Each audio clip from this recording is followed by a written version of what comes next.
প্রিয় দর্শক, এটা হলো আমাদের তারাই সাচাইল কাসিমুল উলুম মাদ্রাসা। তো মাদ্রাসার মাঠে প্রতি বছর এইভাবে মিষ্টি কুমড়া কৃষকরা নিয়ে আসেন এবং এখান থেকেই ট্রাকে লোড আনলোড করে বাংলাদেশের বিভিন্ন প্রান্তে নিয়ে যাওয়া হয়।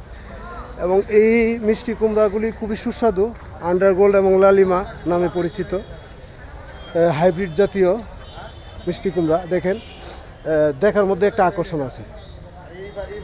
তো এইগুলি বাংলাদেশের প্রত্যন্ত এলাকায় দেয়। এটা হলো হাফিজ লিটনের মিষ্টি কুমড়া। দেখেন, অনেক চমৎকার। এইগুলা, এই কুমড়াটার নাম কি? তা ওয়ান্ডার বল, কেউ কেউ আন্ডার গোল, বুঝলাম না। বাজার তো এবার চালু হইব, বাজার তো বুঝতে পারতেন না।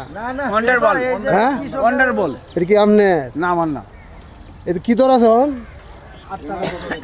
8 টাকা 9 টাকা। এটা তো গড় তৈলে মানে থাকতো না, চালাইন না গড় থাকবো। এটি বাড়তি হয়েছে, মাছ 2-1 থাকবো না।